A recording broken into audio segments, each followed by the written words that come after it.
Hey everyone, welcome back to the channel. I hope you all had a great holiday break. Hope you're ready and prepared for 2026. Hopefully this year can be even better than the last.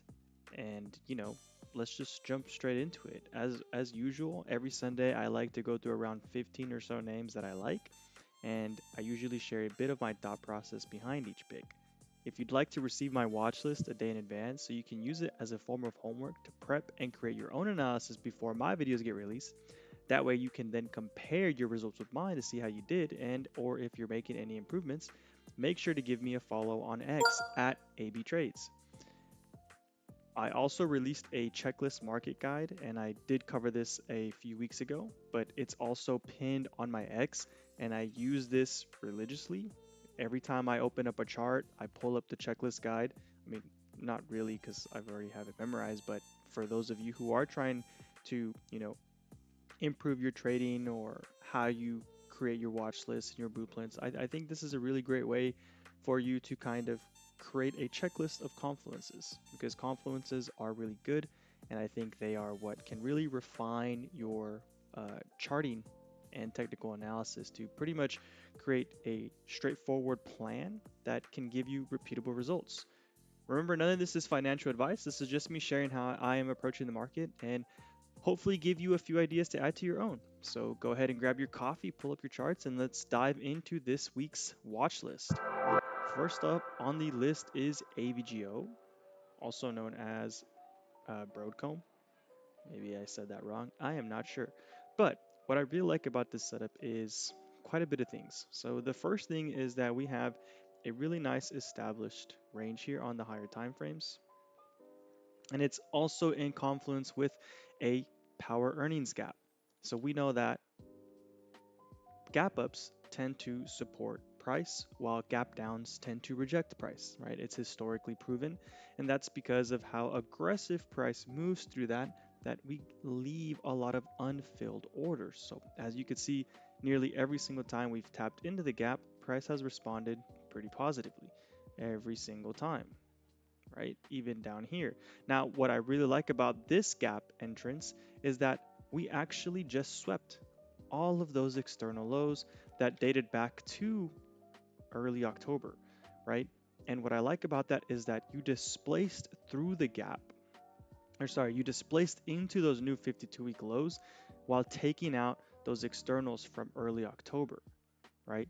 And you came into that earnings gap, which is also our refined demand range, and then you have a really nice reaction afterwards. And what I really like after that is that when price does reject, right, we come in, we sweep some internal highs, we come back, but we exhaust. You exhaust here off of your supportive PD arrays on the 4-hour, and then counter a displacement leg down with a displacement leg up, leaving some now supportive inefficiencies on the 4-hour. And what I like about this is that this from this swing low to this swing high on the 4-hour, right? This is just an internal component, but this could be where you create your first set of higher lows to then redeliver price back into previous week high. And when you kind of mirror out the fib extensions from your potential optimal trade entry, AVGO could potentially run back into 361, 365, and even as high as 370 plus, which would then put you back up into the gap. And the last aggressive move down from your earnings off December, because that's a bearish power gap. So does AVGO want to go and retest the gap before rejecting? And I really like the displacement. So price is showing us objective here. It's showing us intent, how you countered that aggressive displacement with a gap that nearly closed high of day. So definitely keeping an eye on this now, as long as we can stay above that 326, 330. Can we now show some redelivery back into those previous week highs? Now this would invalidate clearly if you do displace 325, 326, because then you'd counter a full gap fill back down to the low 308s, 310s. Next up on the list is AAOI, and I won't spend too much time on this one because this one's kind of pretty straightforward. This one's just based off the daily and 4-hour. When I navigate to the 4-hour, you can see kind of structurally why I'm going about this, right? swing high, higher low, swing high, and then you have some kind of internal buildup, getting some kind of staircase compression into your point of interest. You did fill a gap, you did redeliver price into the inefficiency, and off the 4 hour, you are at a potential discount, right? So there's pretty good confluences to kind of assume that price could start to bounce here. Now we just need to now counter this with some aggressive moves back into 37 and it holds, because we could be putting in some kind of like hourly 3 driver into the discount. And so what I'm pretty much watching from here is, do buyers show their hand? Because we are coming into that optimal trade entry, right? Our point of interest on the 4. Do buyers show their hand, and then do they redeliver price to aggressively push you back through 40, 42, etc., etc.? Again, you need to start displacing to really show us if buyers are stepping in, right? You're getting some initial good deliveries off the 4 hour discount. Now you just need that aggressiveness. Remember, displacement is the key. Whenever you come into any kind of point of interest, whether it's a gap or a supply range, it doesn't really matter, right? Some kind of important level. What matters is how does price deliver out of that? And that delivery is usually identified with displacement, right? Aggressive moves, aggressive moves, aggressive moves. Show me that the trend is still intact. Next up on the list is Walmart, and this one's based off of the daily and weekly. What I really like about this is that you had some really nice, so if I show you on the 2 hour, you had some really nice internal buildup here, right? Engineered liquidity where you're kind of funneling, and then you just get an aggressive move that hammers all the way back and pushes you back through the range. So to me, that looked like a really nice liquidity sweep. And now you're showing some really nice delivery, right? You also came back into your previous all-time high breaker, which on a weekly is a really nice set of highs that was flipped with aggressiveness. You came back, swept the previous month and week low, and reclaimed the range, and then you did it with displacement. Now you did sweep and kind of come back. So what I am watching is Walmart could still be in a form of consolidation where you kind of just kind of range bound for a little bit. Whether or not you get a deeper extension into that like weekly discount, I'm not entirely sure. I don't know if that does happen, but if you don't show any progression back through like 116, you could be stuck in a bit of a range. Ultimately, I think Walmart is going to prepare its next leg up, and I do think that next leg up would put this in the 120s, and just a matter of where you find your entry. But I think all of this is very much viable for that really nice push into 120. Carvana has a very similar setup, and this is kind of the, um, I guess you can call it, squiggles that we've been tracking in the ABTrades Discord. And what I like about this is I pretty much took the last consolidation low before the aggressive expansion, identifying this as a nice swing low point into the swing high. We did tap into the 50%, so we did hit the equilibrium of this entire expansion here. And what I like about the confluences here is you're paired with a gap. Remember, gap ups tend to support price. And you also had a previous high that did develop price lower. And so if this is the last known spot that took us into those new lows before the expansion, it becomes a really nice focal point as a flipped SR, right? Supply now turned demand. And so what I really like about that too is like you had that aggressive move and then it was countered. I love seeing those 2-2 reversals. Like I'm not really a strat trader, but when I see those 2-2 reversals, right, where you have an aggressive candle that breaks lows, but then the next candle immediately reclaims those ranges and aggressively redelivers back through those previous highs, that 2-2 reversal on strat is also a really nice form of like a 2-2 rev displacement. And that kind of delivery is something that I pay attention to. These are the 2-2s that I really like. It's when you have an aggressive paired with a counter aggressive candle, especially when you have confluences like a gap, breaker, discount, right? A nice weekly area. And now I think Carvana definitely is showing us buyer's hand here. And I do think this overall, like the order flow trend is still up. And I do think Carvana wants to now paint a move into the 500s. And like when I show you the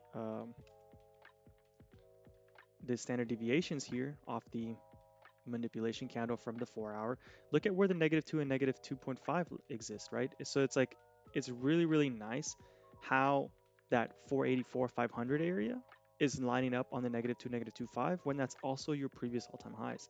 So I do think Carvana is trying to attempt to make a new breakout into new highs. And over structurally wise, it looks really pretty.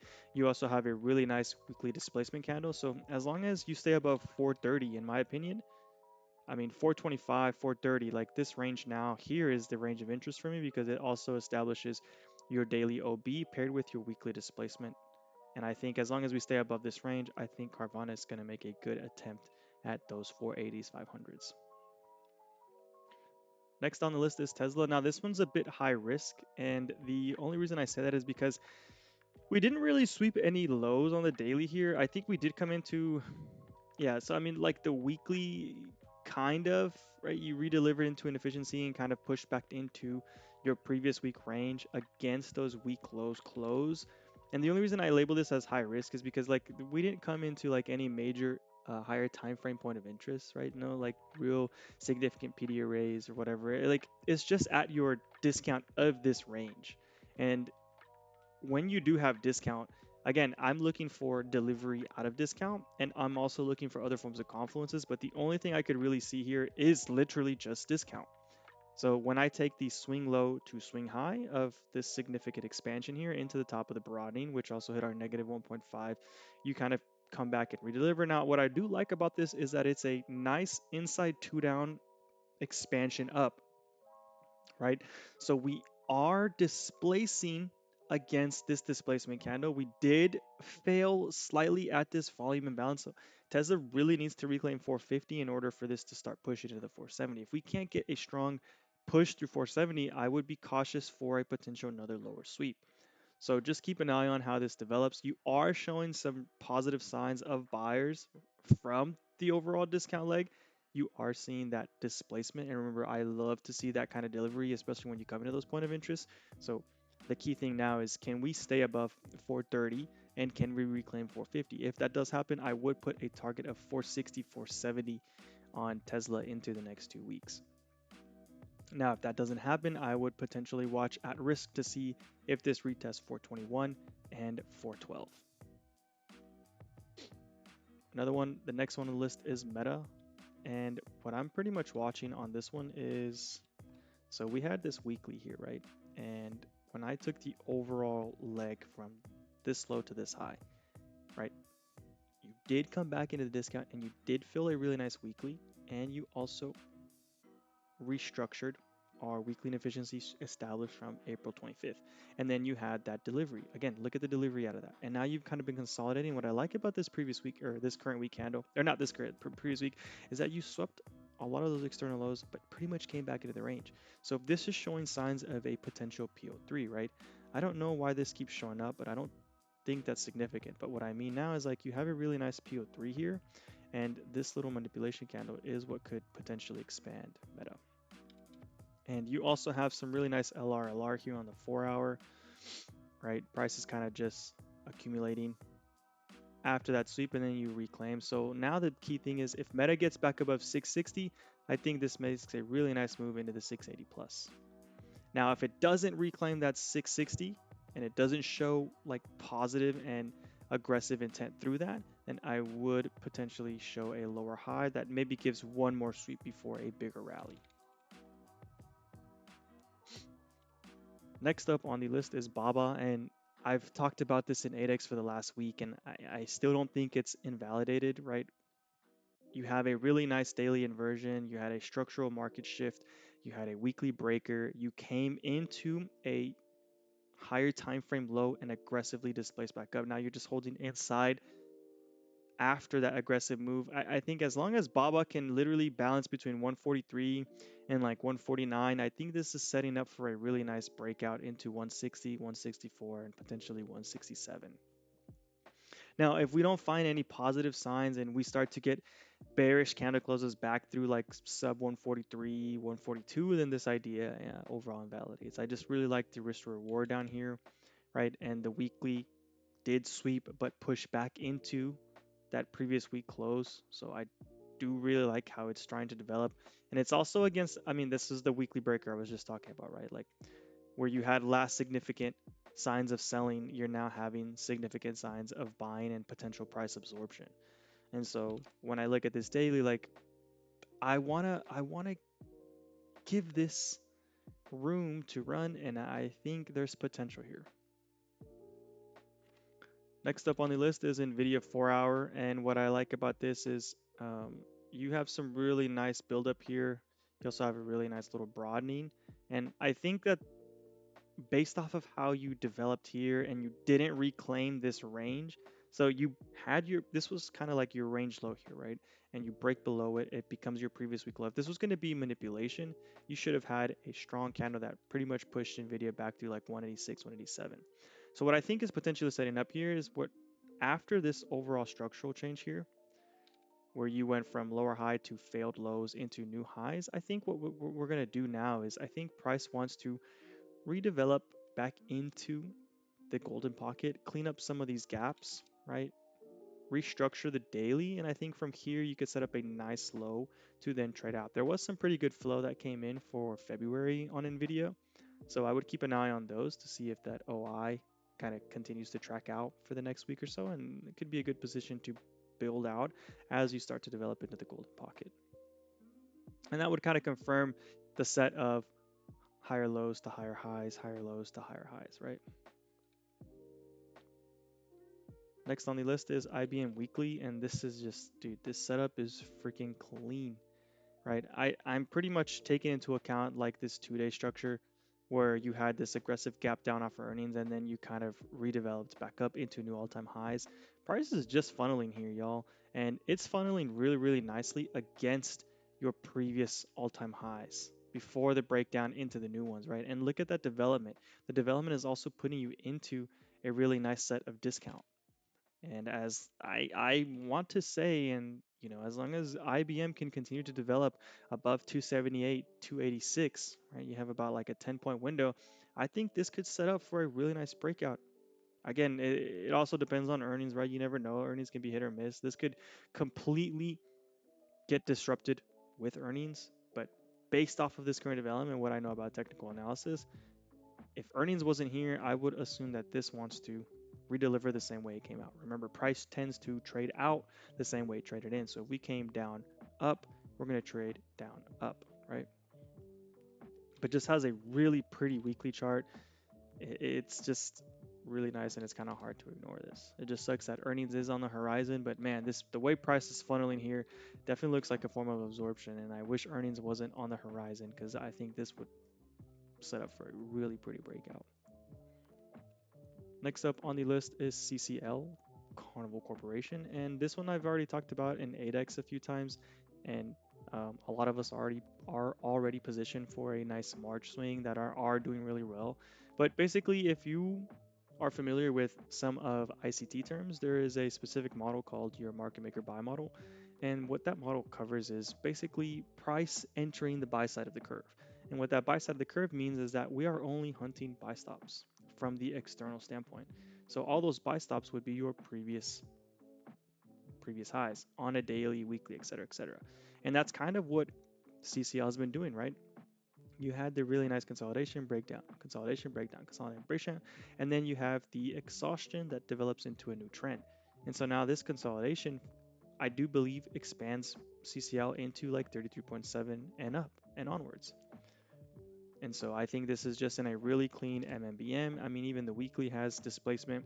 So I would like to see this continue into the high, 37s, low 34s to pretty much finish off this overall sequence here. Really, really pretty buildup. I love how CCL goes into very nice structural consolidation that respects the nature of the trend. And I think with that candle we put in on Friday, with that little internal sweep back into the range, I think sets this up for that move into the 34s. Really pretty chart. Next up on the list is KO. And what I did was I took KO's weekly. So I took this overall weekly expansion leg and I took into account where price redelivered. And we came back into our golden pocket of the weekly. and we had some really nice external sweeps paired with a gap fill. We also retested the daily OB. And again, guys, when I talk about delivery out of golden pockets, this is what I'm talking about. You displace into new 52-week lows, and then you counter that displacement, creating also now a really nice inversion gap. So this inversion gap has a lot of merit moving forward. And you did it with back-to-back displacement candles. So I don't know if you get the immediate continuation, but I would be looking at KO for some kind of redelivery back either into the inversion or setting up a nice inside day within that 69.70 threshold. But overall, based off of this kind of delivery, I would assume that um, KO wants to probably now start its breakout into that 71, 72, and maybe even as high as like 73 plus. Because look at this weekly again, right? The weekly leg, you're pretty much just flagging back into discount. Really nice weekly sweep, restructured the weekly inefficiency, came back into a refined demand, and now you went outside week. So back to back outside weeks, and I do think this can start favoring buyers. KO has one of the best charts I've seen. I would definitely try and position for something past February expiration though. Costco Daily, I covered this one about 2-3 weeks ago, and I covered how we came into that monthly POI, and I've had this drawn out since, and it's been following really, really well. I really like how price respected that monthly point of interest. And if you missed it, I would definitely go back and watch the video where I covered this or reassess some of the notes. I don't want to spend too much time covering that again. Pretty much what I'm going to be talking about now is how Costco has set up. Costco has a really nice external LRLR setup to it, and same thing as we covered in CCL, where we talked about the MMBM, where we're only hunting buy stops. That's pretty much what's happening here on Costco now, right?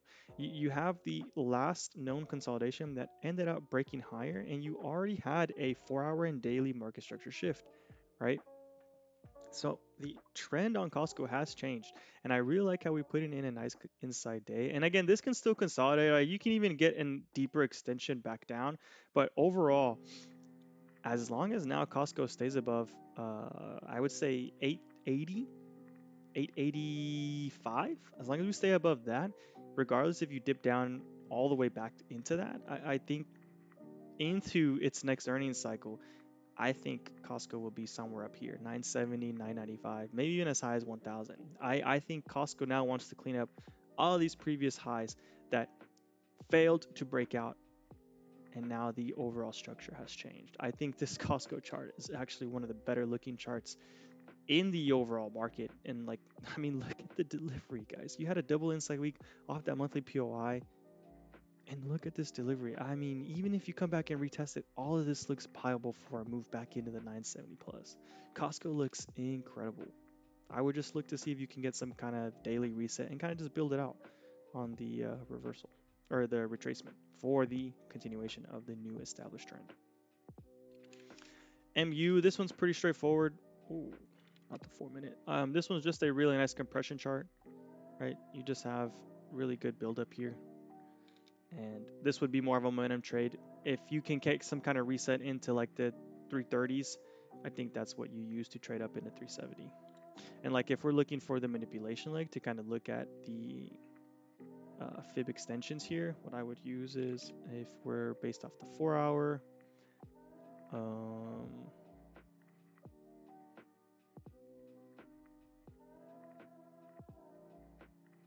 yeah, so 370, 382 would kind of be the final for me. But it looks really good on a lower time frame, and this is more of a momentum trade.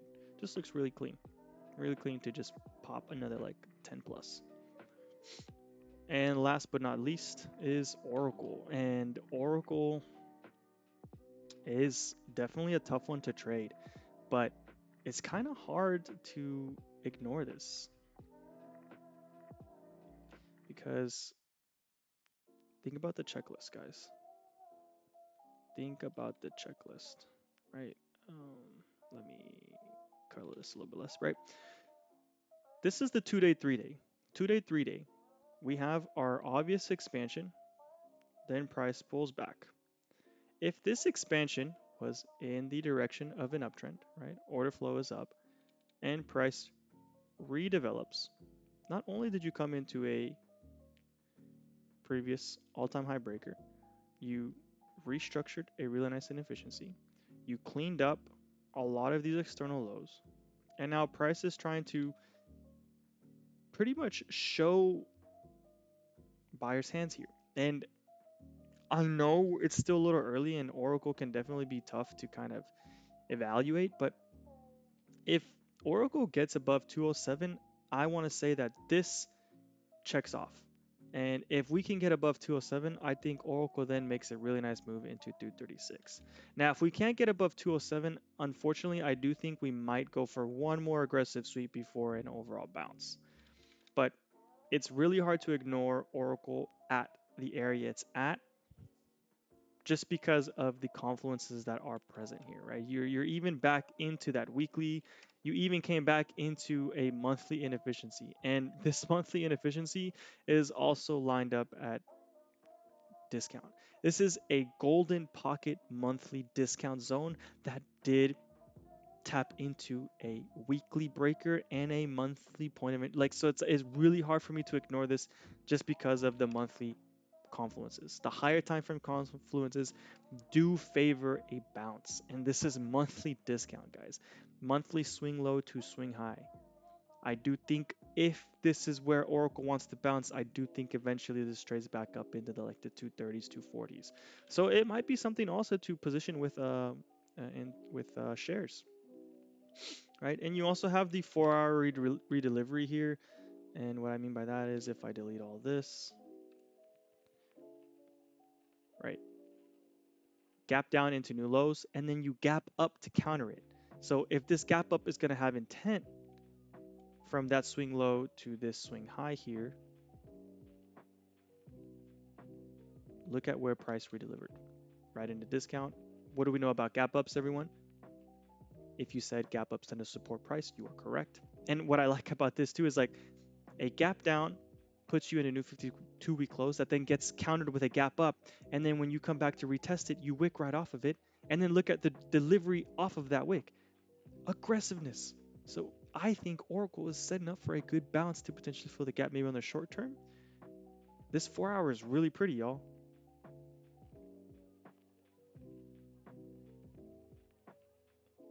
Sorry, I didn't mean to pause there. I was just kind of redrawing everything. But that 4 hour is really pretty. And I just really, really like the nature of this. And I'm going to go back and put this one in my 4 hour chart. So yeah. And then there's also like 3 notable names that I won't really cover. But if you want to go and chart them yourself, Moderna on the monthly. I think this one's setting up for a crazy rally soon. This looks like really nice monthly Wyckoff, and I love how this candle here swept that monthly range low, right? That 23 was swept, hammered back in, aggressive move, now putting in a monthly displacement candle that did sweep and kind of come back into the range. So we know that Moderna does struggle around that 35, 36 mark, but as long as you base here, I think Moderna could set up for a strong move into the mid 40s. And then Qualcomm, um, I think this is still setting up for a move into 188. And then INTC, right? You are at the top of the broadening, but I think there's still a little bit more gas in the tank to hit the mid 46s, high 47s. And this one was one we've tracked since discount. Our swing is up nearly 400%. So I would like to see a little bit more, maybe some momentum on a short-term expiration, but you are getting really close to that overall target. So yeah, and that concludes my watch list. As always, I do these videos for you guys, and I hope it paints a new light in how you see price action. And I hope every single time that I do these, you are able to learn something new, or maybe just kind of annotate things the same way I do. And eventually you see how all of the things I trade are very repeatable because I know that they are consistent. And finally, remember guys, I am trying to get out my educational content, but I do want to do it after I hit a subscriber goal. And that subscriber goal is 5,000. We are halfway there, y'all. And I do appreciate all the support and continued support. I just ask that you subscribe. Let's get this channel to 5,000 so I can start releasing all of my educational content. Hopefully by summer. I think that's a good goal. Yeah. Hopefully you guys enjoyed. Please leave a like, some comments, share my page with all your friends and family. And as always, good luck this week, and I'll see you all next week. See ya.